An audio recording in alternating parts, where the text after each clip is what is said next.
Ici la radio, l'émission qui s'appelle Haut-Parleur. Il faut m'expliquer le concept peut-être. On pense à un homme qui parle debout. Quelqu'un qui se lève pour énoncer sa parole. Les haut-parleurs. Ah, ça peut faire penser à mon téléphone aussi. Sur quel thème c'est? Ça fait penser à la démocratie, en gros. L'émission qui s'appelle Haut-Parleur. Lundi 14h-15h à la cafette. C'est bien.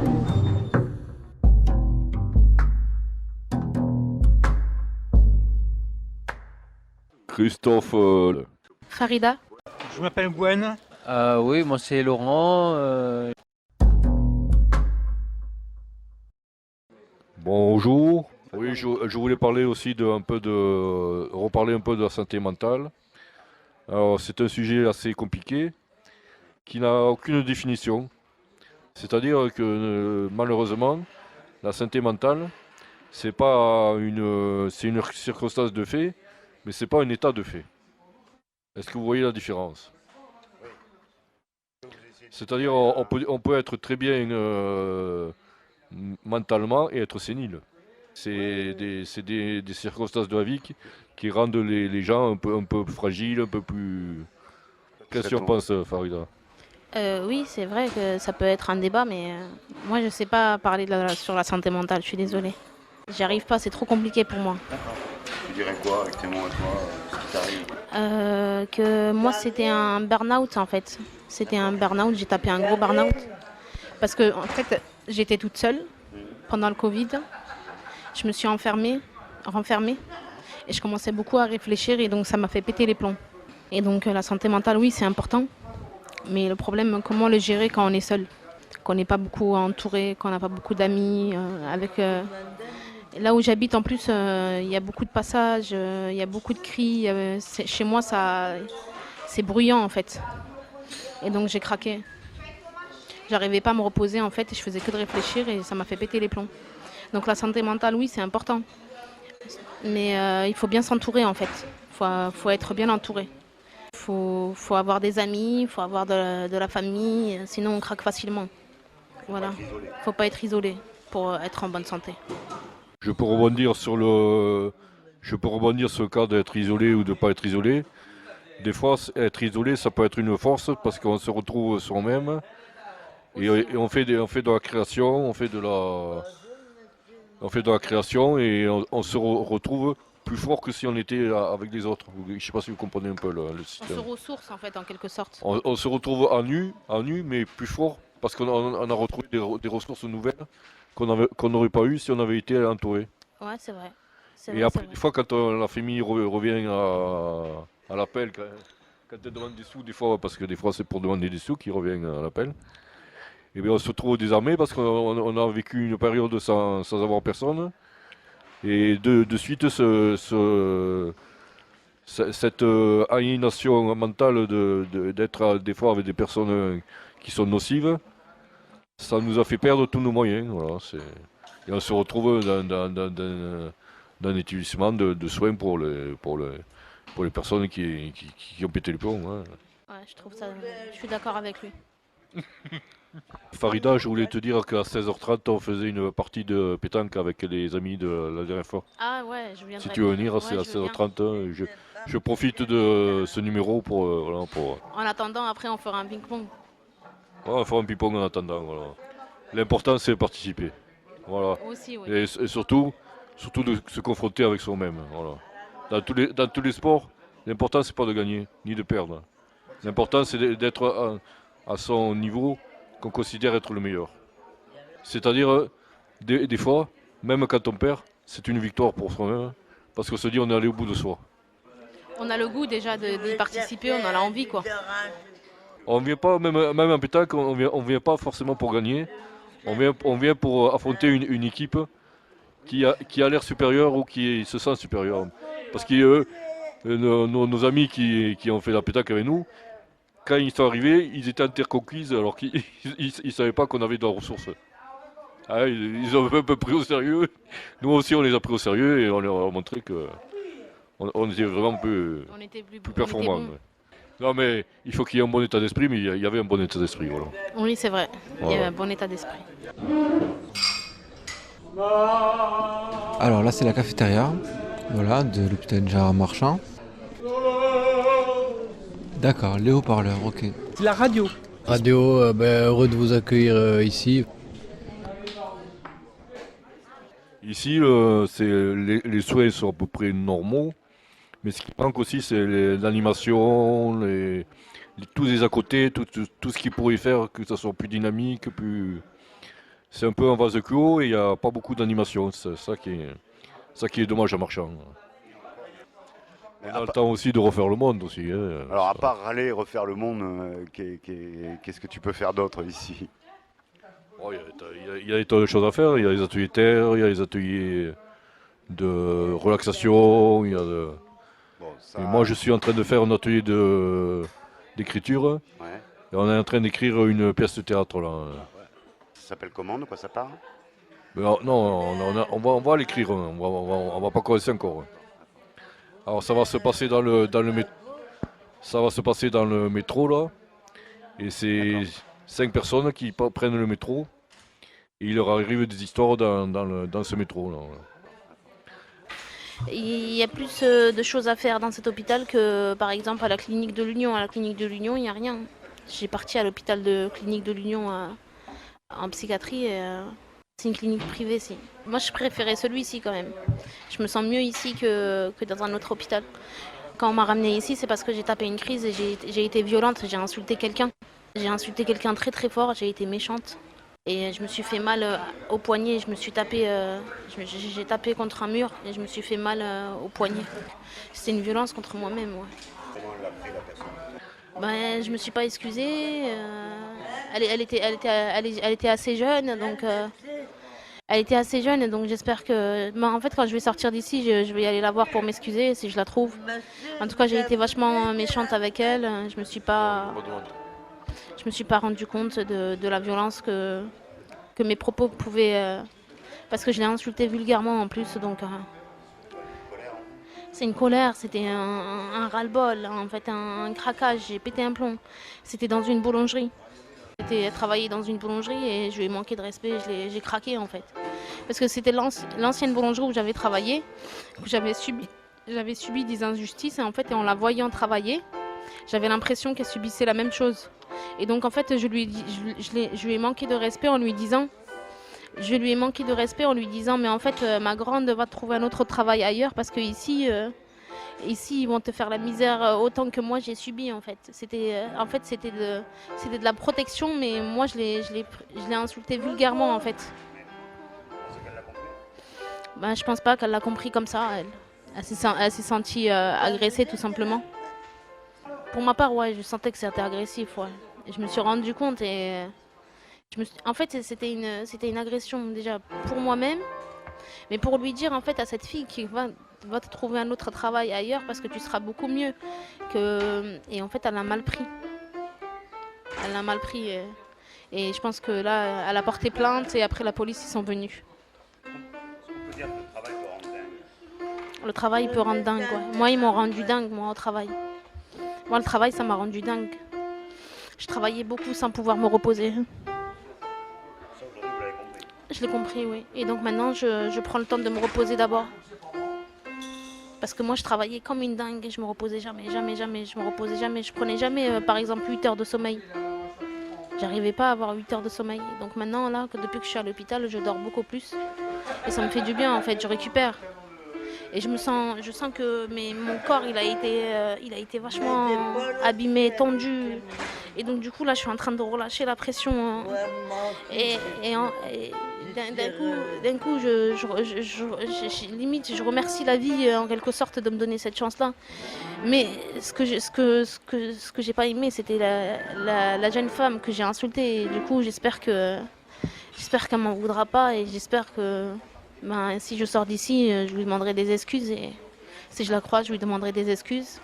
Mais elle va pas trop comprendre en fait pourquoi. Elle a pas trop compris. Ou pas. Est-ce qu'il faudrait que j'aille m'approcher d'elle? Non, je pense pas. Faut que je laisse le temps passer et puis voilà. Tu sais, moi je pense que la meilleure réponse, c'est que je peux t'apporter moi, si tu me permets. Déjà de t'excuser de ton geste, enfin je veux dire, tu n'as pas fait exprès, c'était poussé à bout, donc je veux dire, J'ai craqué. ne en t'en fait. veux pas à toi, ne t'en veux pas à toi. C'est plutôt aux autres qu'il faut en vouloir. Enfin, il ne faut pas en vouloir aux autres non plus. Mais je veux dire, il faut pas que tu te mettes comme une victime parce que t'as été. Ah, j'étais dans un état Ouais, t'étais dans un état catastrophique. second. Non, c'est bien, t'as J'étais fait pas sur, exprès, là. j'étais pas dans mon état normal. Une fatigue plus une injustice C'est ça. qui t'a mis hors de toi et tu t'es mis dans l'état second, mais C'est ça. c'est pas dans l'état qu'on te connaît, tu vois. Parce que moi, on finit- on commence un peu, on commence un peu à cerner ta personnalité et t'es quelqu'un de très bien. Ah ouais, merci beaucoup, c'est Bah oui, gentil. c'est vrai. Non, je suis pas très méchante, mais j'ai pété un câble, j'ai craqué ça, quoi. ça arrive à tout le monde, J'ai putain, un craqué. câble, ça arrive à tout le monde. Ben, le problème, c'est qu'en ce moment, on met tout sur le niveau de la psychiatrique, mais on ne met pas le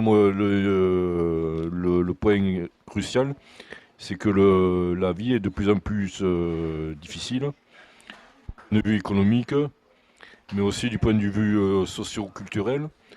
On, on est de plus en plus obsédé par le temps, par le temps qu'il faut travailler de plus en plus vite, de plus en plus sans trop laisser le temps de réfléchir à ce qu'on fait. Donc on se retrouve à travailler 35 heures dans la semaine, mais des fois c'est deux ou trois fois 12 heures. Donc c'est de plus en plus stressant, hein. T'avais fait un autre boulot avant? Oui, j'ai travaillé pendant 10 ans dans la restauration en fait en collectivité et traditionnelle et j'ai arrêté en fait de travailler en collectivité. Je me suis retrouvée à travailler dans une boulangerie en fait. Et en fait dans cette boulangerie là, j'avais un patron, il m'a donné un contrat de travail à mi-temps.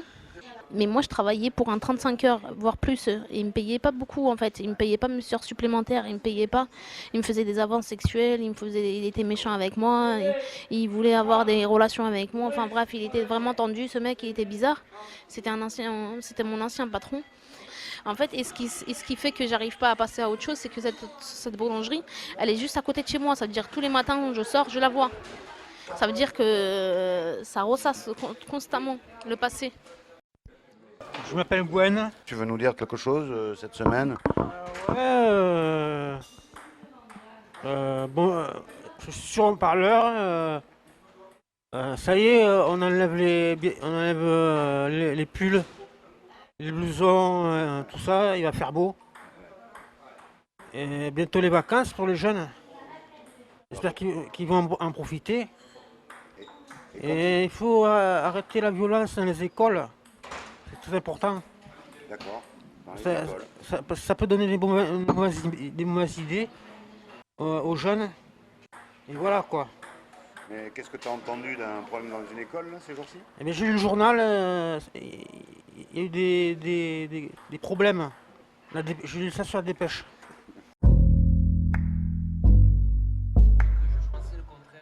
Sur l'amour. L'amour dure toujours. L'amour, je le connais pas tellement. Je l'ai connu, mais maintenant c'est trop tard. Et j'espère retrouver une femme dans ma vie. C'est toujours possible, mais j'attends l'heure. Ouais, je crois qu'on avait déjà parlé, mais t'as eu une première révélation amoureuse dans ta vie? Ma petite copine, ouais. C'est une femme que j'ai aimée, une fille que j'ai aimée et que j'ai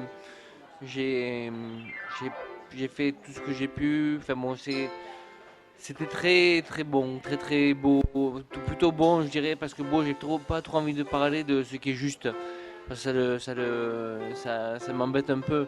C'était quelque chose de spécial, mais je pense que tout le monde le connaît, le premier amour. Il est particulier, il est sain, il est véridique, il est au mieux.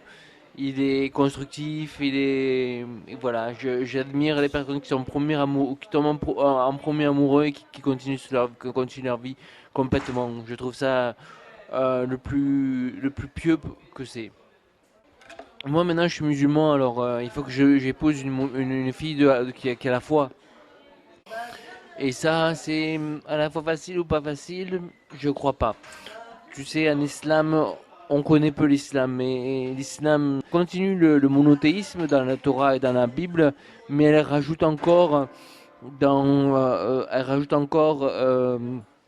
comment dire, des révélations ainsi que des enseignements et aussi une pratique. Vous saviez, les chrétiens, à leur époque, ils priaient 2 fois par jour. C'était leur prescription par leur Seigneur.